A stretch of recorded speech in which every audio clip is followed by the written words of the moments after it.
What's up, everybody? Welcome back to another TAM's Top 5. Today, we're going to be doing the top 5 reversals in the game. Now, it's not... So, reversals, this is a very opinionated list. This is an opinionated show.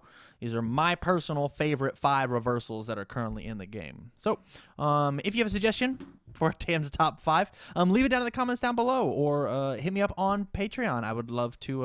I'd love to do a TAM's Top 5. We've got the whole month scheduled out, but we'd love to mix stuff around and get some cool content out for you. So, with that, number 1.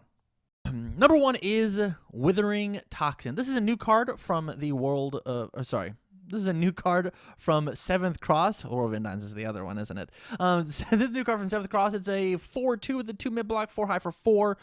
Punch range reversal. It clears my opponent's entire card pool, gets a bunch of speed because of every card that was in there. I get to flip a problem card and then draw a bunch of cards. This card does everything that the reversal wants to do. It's incredibly scary, especially in characters like Zasamel, where you get to increase the speed and then increase the damage, or like Spike, where these extra pokes or this extra burn happens.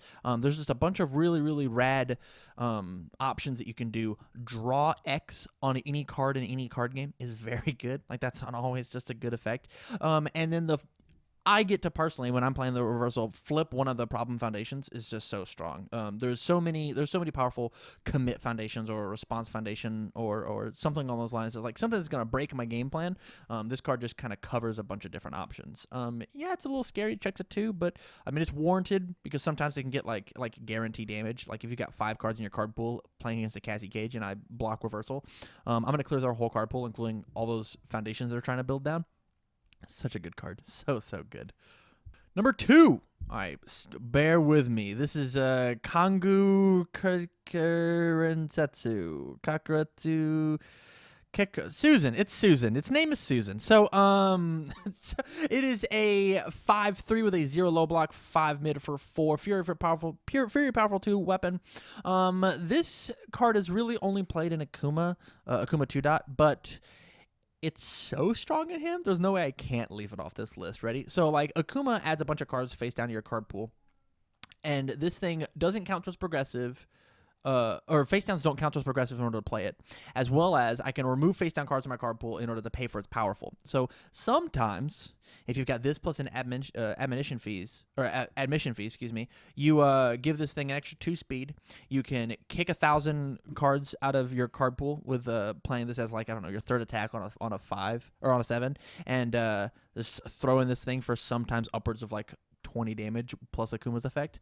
Like this thing on reversal, at minimum, does like 10 damage. Like there's no way that this card doesn't do 10 damage, and it's got like a 0 low block for almost no reason. Like why does this card have a 0 low block? It doesn't even check a 2. Like, it's a 5-3. It's statted out of its brain. It has powerful 2, so any of your other attacks have hit. Like, there's so much value every time. The reason this card's on this list is every time that I see this card in my opponent's card pool and it's being played, whether it's on their turn or especially if it's on my turn, I sigh and I instantly have to deal with it. Like, you have to deal with reversals, and reversals that don't do anything, like lose you the game. These are like, this card just wins every time it's played. It's so annoying. Number 3. Speaking of annoying cards, we've got Princess Parry. This card is technically on the list because it has the reversal keyword, right? But 9 times out of 10, we're not going to be using it as a reversal. We're going to play that desperation response that after your opponent successfully plays a card, I'm going to discard it from the card pool and play this card out of my hand and then make my check. This card makes all of your cards gain the word safe so that you can't be reversaled yourself. And it's a card that discards a free attack and then smack somebody for at least 5. And there's some like really cheeky interactions that you can do under Evil with like Kotal Khan and adding your momentum and then picking it back up, or just the ability to just nuke one of my opponent's attacks when I'm half dead. It's just so strong. It's so crazy good. Not to mention, like, it's got a 1 mid block. Like, this card easily could just not have had a block and still seen a bunch of play. It's got a 1 check, so it's a little scary. But like, if you're having somebody who likes to just beat your ass real bad, just throw a couple parries in your deck and just get rid of their best attacks. Pretty good. It's pretty good.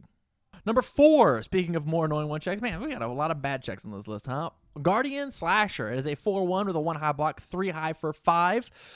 It says enhanced if this attack is blocked by a non-attack card. Add it to your hand after it resolves. See, that's just good enough by itself. It doesn't even have another ability. Oh, wait. Opponent's turn, pay 4 life. Your opponent can't play attack cards anymore. This just, unlike Princess Parry, where it gets rid of 1 attack, Guardian Slasher sometimes gets rid of 5 or 6 more attacks. If they've just got a grip of orange, you're just like, actually, end your turn, please. I would like to play the game now. Paying 4 life is no cost whatsoever when it just says your opponent ends their turn. Pay 4 life, your opponent ends your turn. Sounds rad to me. Like, you can't die through a Guardian Slasher. It's just impossible. The only way you die from Guardian Slasher is when you check it. Card's super, super crazy. And my last card is going to be Skull Barrier. We're talking about Skull Barrier a lot on, I guess, TCG University. It's a 2 difficulty attack, 3 check. It's a 0 mid block, 0 mid for 3 reversal or card pool. This is the really rad part. After you block with this card, you can attempt to play it as a reversal after your opponent's attack resolves. So you block with the Skull Barrier, you half block, you full block, whatever, with your 6/0 mid, and then you respond on Skull Barrier and you get to play that card again. So unlike all the other reversals that we play, we have to block and then respond and play a card. So I've got a +1 progressive. So all of those cards that I said before, you've got +1 of the difficulty, like your Guardian Slashers are 5, your Withering Toxins are 5, your Susans are 6s, your Parries are still 5s because it kicks a card out of your card pool. Skull Barrier is just played on a 2 because I blocked and played this. Or even I'll play it late in the chain. Like, normally I can't block things way late, but as my 4th card, I'll play my Skull Barrier and then I'll play it on a 6. I'll commit 1 for my Skull Barrier after it as the 4th card of my card pool. That sounds super rad. Maybe I threw a bunch of damage on it. Maybe I'll throw a bunch of speed on it. And if not, it's fine. I've got 2 momentum. I'll use the second response on the card after they play an attack, and after they successfully play an attack, I'll do the same thing I do with Princess Parry, except for I just discard 2 momentum. I'll remove the Skull Barrier and get rid of it. So it's kind of like the opposite timing of Princess Parry, right? So Parry happens when the attack is attack. I'll discard the attack and then play my parry. Skull Barrier, I'll play the barrier, and then I'll discard to remove the attack. It's like the opposite timing, if that makes sense. I don't think I worded that very well.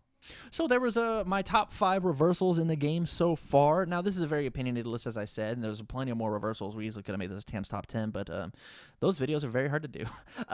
So if you have any suggestions or disagree with my list, let me know in the comments down below. And like I said at the top of the video, if you want to give a suggestion for a Tam's top 5, leave it in the comments. Hit me up on Patreon. So with that, thank you for watching the video, and stay learned.